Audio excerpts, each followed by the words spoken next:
இந்த வீடியோவை உங்களுக்கு வழங்குவோர் மாலை முரசு செய்திகள் தொலைக்காட்சியின் படிப்போம் ஜெயிப்போம் உயர்கல்வியை தேர்ந்தெடுப்பதில் உள்ள சந்தேகங்களை தீர்க்கும் நிகழ்ச்சி தினமும் மாலை 5 மணிக்கு. வணக்கம். மாலை முரசு செய்திகளை விரிவாக பார்ப்பதற்கு முன் முதலில் தற்போதைய நேரத்திற்கான தலைப்புச் செய்திகளை பார்க்கலாம். ஜம்மு காஷ்மீர் தாக்குதலை தொடர்ந்து பிரதமர் தலைமையில் பாதுகாப்புத்துறை குறித்து மத்திய அமைச்சரவை கூட்டம். அமித்ஷா, ராஜ்நாத் சிங் மற்றும் முப்படை தளபதிகள் பங்கேற்பு.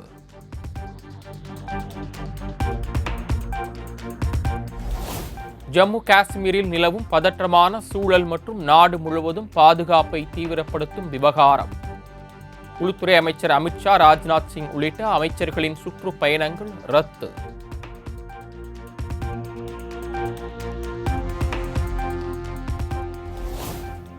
ஜம்மு காஷ்மீர் மாநிலம் பஹல்காம் பகுதியில் நடத்தப்பட்ட தீவிரவாத தாக்குதலில் உயிரிழந்தோர் எண்ணிக்கை 29ஆக அதிகரிப்பு.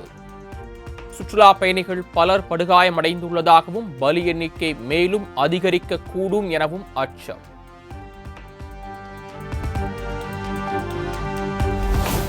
காஷ்மீரில் தாக்குதல் நடத்திய ஒருவரையும் விட மாட்டோம் என மத்திய பாதுகாப்புத்துறை அமைச்சர் ராஜ்நாத் சிங் திட்டவட்டம். தாக்குதலுக்கு பின்னால் இருப்பவர்களை கண்டறிந்து தண்டிப்போம் எனவும் சூளுரை.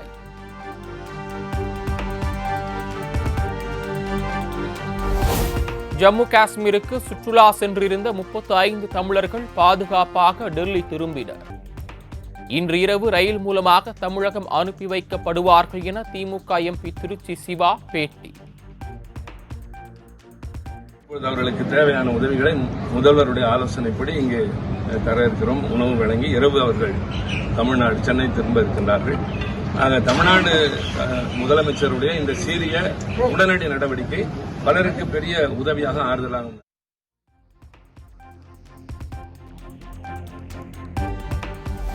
சென்னையிலிருந்து காஷ்மீருக்கு சுற்றுலா சென்ற பயணி ஜெய்ஸ்ரீ அதிர்ச்சி தகவல். தாங்கள் செல்வதற்கு 5 நிமிடங்கள் தாமதமானதால் தாக்குதலில் இருந்து உயிர் தப்பியதாக உருக்கமான பேட்டி. And finally we escaped. It was a miraculous escape and we feel like we were in the brim of the death and we are back to life. We heard around 5 bullet shots, 5 gunshots, and we were literally scared and it was like a stampede.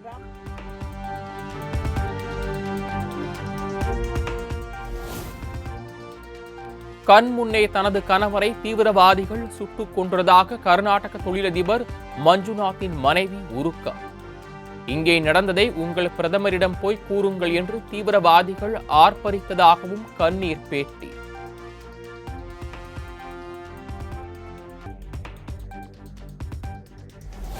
பயங்கரவாதிகள் நடத்திய துப்பாக்கிச் சூட்டில் உயிரிழந்தவர்களின் உடல்களுக்கு மத்திய அமைச்சர் அமித்ஷா அஞ்சலி. ஸ்ரீநகரிலிருந்து அனைவரின் உடல்களும் விமானம் மூலமாக சொந்த ஊர்களுக்கு அனுப்பி வைப்பு.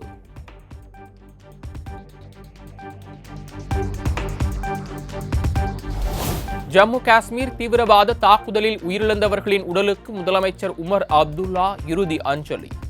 பாதிக்கப்பட்ட மக்களுக்கு அரசு எப்போதும் துணை நிற்கும் என்றும் உறுதி.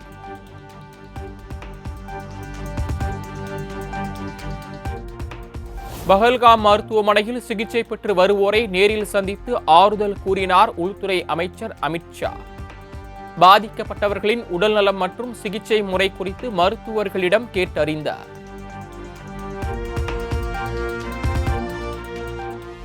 பஹல்காம் தீவிரவாத தாக்குதலில் உயிரிழந்த கடற்படை அதிகாரி வினய் நர்வால் உடலுக்கு டெல்லி முதலமைச்சர் உள்ளிட்டோர் அஞ்சலி. வினய் நர்வாலின் உடலை பார்த்து கண்ணீர் விட்டு கதறிய அவரது மனைவி.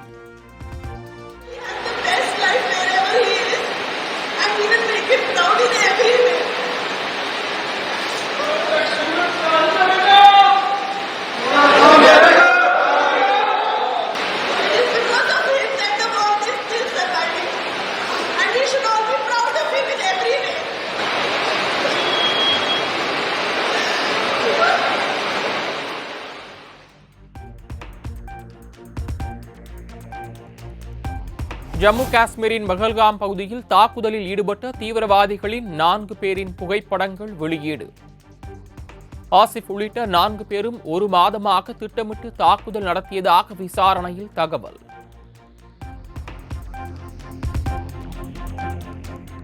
தீவிரவாத தாக்குதல் தொடர்பாக அனைத்து கட்சி கூட்டத்தை உடனே கூட்ட வேண்டும்.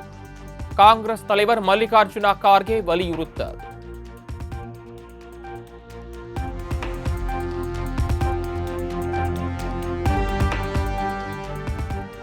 பஹல்காம் பயங்கரவாத தாக்குதலுக்கு பொறுப்பேற்று உள்துறை அமைச்சர் அமித்ஷா பதவி விலக வேண்டும். சென்னை விமான நிலையத்தில் விசிக தலைவர் திருமாவளவன் பேட்டி. சுற்றுலா பயணிகள் இன்றைக்கு படுகொலையாகி இருக்கிறார்கள். எனவே இதற்கு அமித்ஷா பொறுப்பேற்று உடனடியாக பதவி விலக வேண்டும் என்று விடுதலை சிறுத்தைகள் கருத்துவிட்டால் அங்கே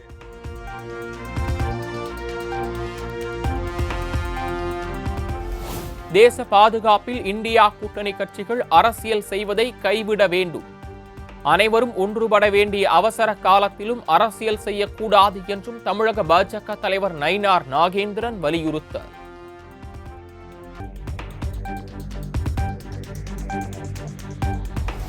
காஷ்மீரில் தீவிரவாத தாக்குதலில் உயிரிழந்தவர்களுக்கு தமிழக பாஜக சார்பில் அஞ்சலி. மெழுகுவர்த்தி ஏற்றி பலியானவர்களின் புகைப்படங்களுக்கு நயினார் நாகேந்திரன் மரியாதை.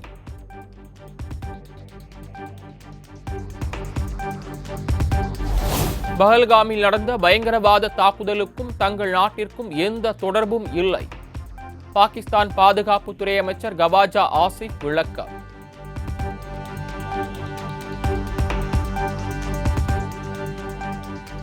ஜம்மு காஷ்மீரில் தீவிரவாதிகள் நடத்திய தாக்குதலில் 29 பேர் உயிரிழந்ததன் எதிரொலி. மதுரை மீனாட்சியம்மன் கோயில், நெல்லை ரயில் நிலையம் என மக்கள் அதிகம் கூடும் இடங்களில் போலீசார் தீவிர கண்காணிப்பு.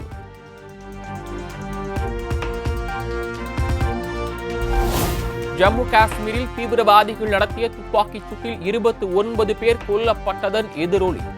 மாநிலம் முழுவதும் உள்ள பள்ளிவாசல்களில் பாதுகாப்பை தீவிரப்படுத்த தமிழக காவல்துறை உத்தரவு.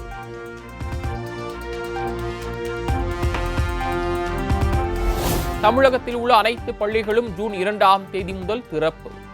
6 முதல் 9ஆம் வகுப்பு வரையிலான மாணவர்களுக்கு நாளை இறுதித் தேர்வு முடிவடைய உள்ள நிலையில் பள்ளி கல்வித்துறை அறிவிப்பு.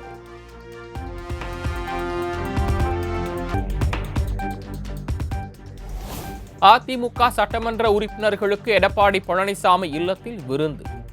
எம்எல்ஏக்கள் மட்டுமின்றி முன்னணி நிர்வாகிகள், முன்னாள் அமைச்சர்களும் விருந்தில் பங்கேற்பு.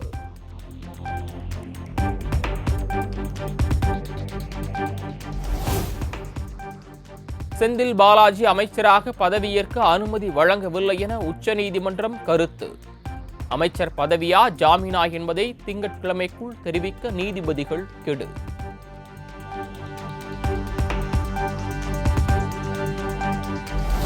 டாஸ்மாக் தலைமை அலுவலகத்தில் அமலாக்கத்துறை நடத்திய சோதனைக்கு தடை விதிக்க கோரிய தமிழ்நாடு அரசின் மனு தள்ளுபடி. அமலாக்கத்துறை தொடர்ந்து சோதனை நடத்த அனுமதி வழங்கி சென்னை உயர்நீதிமன்ற நீதிபதிகள் SM சுப்பிரமணியம், K ராஜசேகர் அமர்வு உத்தரவு.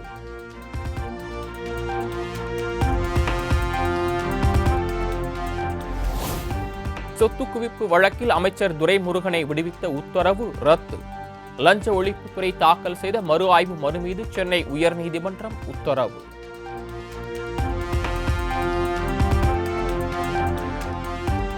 பெண்கள் குறித்தான சர்ச்சை பேச்சு விவகாரத்தில் அமைச்சர் பொன்முடி மீது காவல்துறை நடவடிக்கை எடுக்காதது துரதிருஷ்டவசமானது.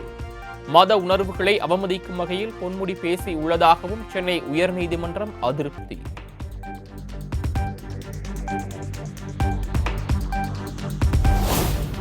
அமைச்சர் பொன்முடியின் அநாகரிகமான பேச்சிற்கு குற்றவியல் வழக்கு பதிவு செய்து நடவடிக்கை எடுக்க உத்தரவிடக் கோரிய வழக்கு. மனுவை தள்ளுபடி செய்து உயர்நீதிமன்ற மதுரை கிளை உத்தரவு. சென்னை சைதாப்பேட்டையில் போராட்டத்தில் ஈடுபட்ட கௌரவ விரிவுரையாளர்களை குண்டுக்கட்டாக கைது செய்தது காவல்துறை. பணி நிரந்தரம், ஊதிய உயர்வு உள்ளிட்ட கோரிக்கைகளை வலியுறுத்தி அரசுக்கு எதிராக முழக்கம்.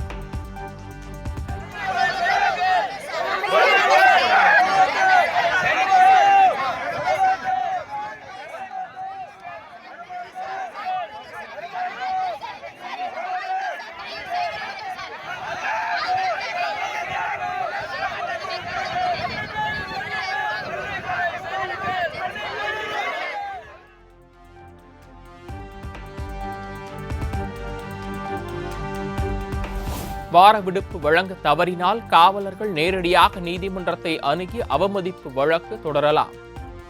விடுப்பு கோரி தொடரப்பட்ட வழக்கில் தீர்ப்பை தேதி குறிப்பிடாமல் ஒத்திவைத்தது உயர்நீதிமன்ற மதுரை கிளை.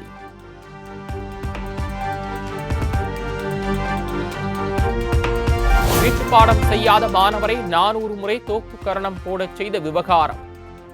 அரசு பள்ளி ஆசிரியைக்கு 2 லட்சம் ரூபாய் அபராதம் விதித்து மாநில மனித உரிமைகள் ஆணையம் உத்தரவு.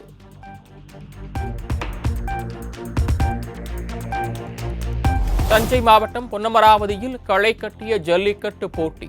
வாடிவாசலில் இருந்து சீறி பாய்ந்த காளைகளை போட்டி போட்டு அடக்கி பரிசுகளை வென்ற மாடுபிடி வீரர்கள்.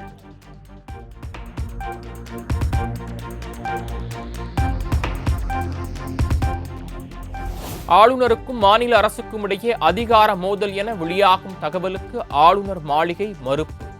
முற்றிலும் தவறான தகவல் எனவும் விளக்கம்.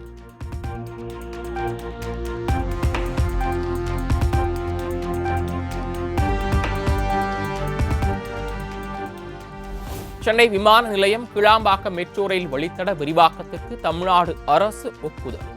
நிலம் கையகப்படுத்தும் பணிகளுக்கு சென்னை மெட்ரோ ரயில் நிறுவனத்திற்கு தமிழ்நாடு அரசு அனுமதி.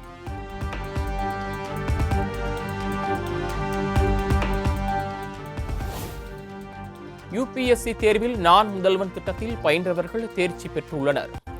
இந்த ஆண்டு தமிழக மாணவர்கள் 57 பேர் யுபிஎஸ்சி தேர்வில் தேர்ச்சி பெற்றுள்ளதாக துணை முதலமைச்சர் உதயநிதி ஸ்டாலின் பெருமிதம்.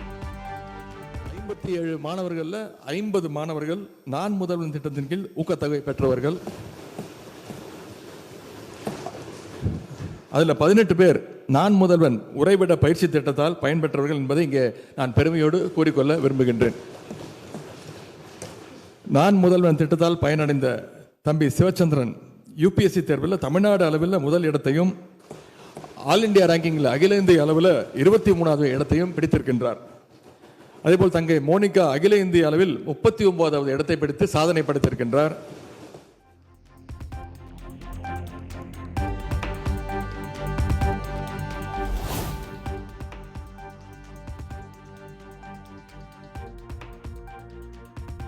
ரேஷன் பணியாளர்களுக்கு என தனித்துறையை அமைக்க வலியுறுத்தல். திருவாரூர் கோட்டாட்சியர் அலுவலகம் முன்பு நியாய விலை கடை பணியாளர் சங்கத்தினர் 100க்கும் மேற்பட்டோர் ஆர்ப்பாட்டம்.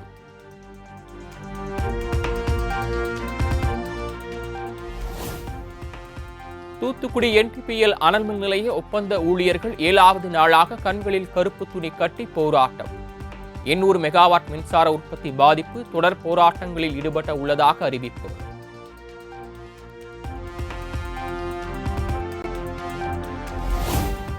கோடை வெயிலின் தாக்கம் நாளுக்கு நாள் அதிகரித்து வருவதன் எதிரொலி. தென்காசி மாவட்டம் அடவிநயினர் கோயில் நீர்த்தேக்கத்திற்கு தண்ணீர் தேடி வருகை தந்த காட்டு யானை கூட்டம்.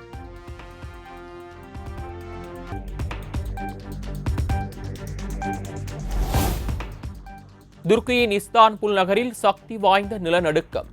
ரிக்டர் அளவுகோலில் 6.2 பதிவான நடுக்கம் காரணமாக வீதிகளில் தஞ்சமடைந்த மக்கள்.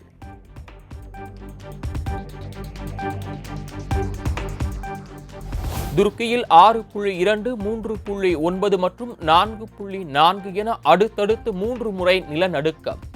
கடந்த 2023ஆம் ஆண்டு ஏற்பட்ட நிலநடுக்கத்தில் 55,000 பேர் உயிரிழந்த நிலையில் சக்தி வாய்ந்த நடுக்கத்தால் மக்கள் அச்சம்.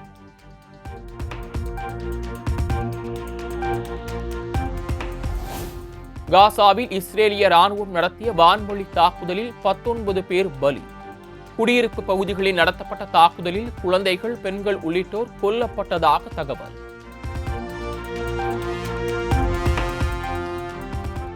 மும்பை பங்குச்சந்தையில் பல்வேறு நிறுவனங்களின் பங்குகள் உச்சம் கண்டதன் எதிரொலி.